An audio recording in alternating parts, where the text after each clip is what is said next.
Hey everyone, it's Hannah from Is It Bad?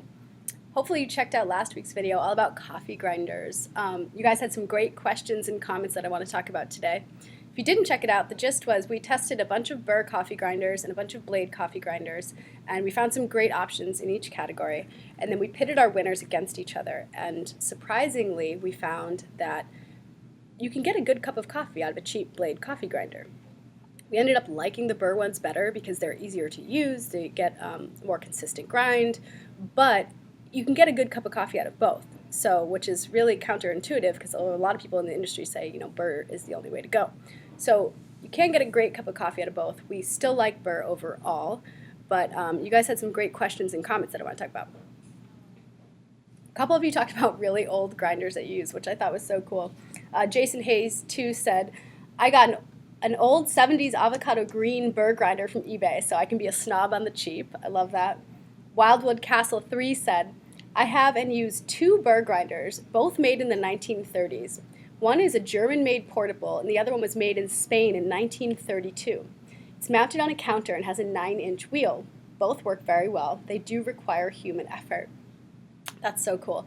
Though I have to say, before I have my caffeine in the morning, I'm really not up to hand grinding my coffee. I know there's a lot of people that do it and it's really cool, but I can barely see straight. All right, then you guys had some great questions. So Phoebe Buffet, I like that Friends shout out, said, do I need a blade grinder if I have a magic bullet? How does a magic bullet compare to a blade grinder? So if you haven't heard of a magic bullet, they're kind of like little personal smoothies or personal blenders. And you actually can grind coffee in them, which is pretty cool. I looked this up. And they're going to be really similar to a blade grinder. They're just going to have a little blade that'll spin around like a mini food processor in there and chop everything up. And you can grind coffee in them. So if you have a magic bullet and you don't mind cleaning it out carefully, because the grinds are fine, they might get in all little crevices there. If you don't mind cleaning them out, then a magic bullet is a great option for grinding coffee. But on the other side of things, Darren Chen 3 asked, why bother with a blade grinder? Just use a food processor. I guess that's not really a question, it's a statement. But you do not want to grind coffee beans in our winning food processor from Cuisinart. It will void the warranty. Coffee beans are actually surprisingly hard, so it can do damage to the blade. So if you have a Cuisinart, I wouldn't grind coffee in your food processor. If you have something else, I would definitely check your manual or call the company because you don't want to mess up that blade or void your warranty. DJC6533 said, some grocery stores have grinders so you can grind their house coffee. What do you think? Are they blade or burr, and is it okay to use those? Those are most definitely burr grinders. All professionals use burr grinders. They're much more consistent and easy to just let them run on their own. Blades like this guy I have here take a lot more hand-on and eyeballing things, and they're going to have a really consistent grinder at a store like that. And I think they are fine to use. If you're going to use them, if you're not going to grind your coffee at home, they are much better to use than buying pre-ground coffee. Coffee begins to lose its flavor and aroma and everything as soon as you start grinding it. So this is why we like to grind right before we brew. But if that's not for you, if you're never going to grind at home, using the grinder at the store is much better than buying pre-ground, because when it's pre-ground, it's just that much longer that it's been ground. So use it at the store. If you don't want to grind at home, it's better than buying pre-ground. Let's see. Robert Taylor asked, do you need two blade coffee grinders if you also use it for a spice grinder? This is a great question. It will leave residue behind, and you're going to have to clean it really carefully. And depending on what you're grinding, if it's something super, super pungent, you might not be able to get the flavor out all the way. It is stainless steel inside here. So you're going to be able to get it pretty clean, but it's a blade. It's not like you want to take apart the blade every time and get into every single crack and crevice. And these are pretty cheap. They're under 20 bucks. So I would say if you're going to use a spice grinder a lot, just get a second one so you don't have to deal with cleaning it so carefully. If you need it to pinch hit, then you can just do it, especially if it's a spice that might be good with coffee, like cinnamon or something, that's fine. If it's, if you're grinding up something that's going to be a lot more pungent, like cardamom or something like that, I don't know, maybe that could be good in coffee too, but there's definitely a possibility of carryover flavor. So if you really want to keep them separate, just get a separate one.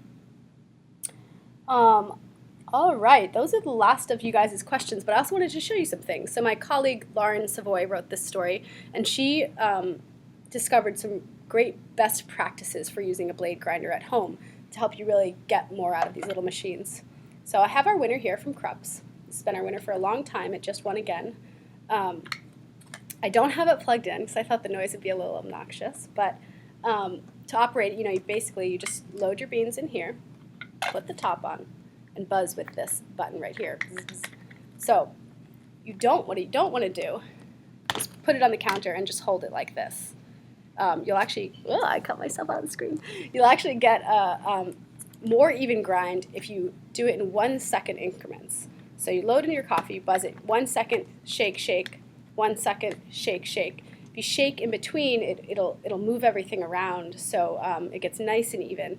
And as Lauren found in her story, evenness isn't the be-all, end-all that everyone thinks it is. But if you leave whole beans or bigger beans behind, you're just wasting coffee because you're really not extracting all the flavor. We found 10 seconds, 10 buzzing increments was about right for coarse coffee, for a French press, or for cold brew. 15 seconds was about right for drip, and 30 for espresso. But you really have to look at your own beans. This is part of the challenge of these, and why a bird grinder is a lot easier to use, is you need to eyeball it and judge it every morning. So what you want to be looking for for medium, for like most drip coffee makers, is something that is free moving. What do I mean? Free moving? I don't know. It doesn't stick to the sides. Like this. Even, powdery, roughly the texture of salt. Free flowing, that's the word I meant to say. Free flowing. Roughly the texture of salt. Can't really see in there, can you? Anyway, so there's some tips to how to get the most out of your blade coffee grinder. And our winning Burr coffee grinders are also great. One is from Baratza. That's our high-end winner, and our best buy, so our cheaper option, is from Capresso. And those are both great options, especially if you like to toggle between different kinds of coffee. Like if you like to do espresso one day and then cold brew another, and then it's just going to make life a lot easier. But you can still get some pretty good coffee with this cheap little thing. All right, thank you so much for tuning in. Make sure to check out next week's episode, all about thermal shock. The question is it bad to pour cold water on a hot pan? I have to admit, sometimes I do this. I just need my stove clear, put something in the sink, and then it causes a big dramatic sizzle. So we talk about, is that actually a bad thing? And make sure to tune in. All right, bye-bye.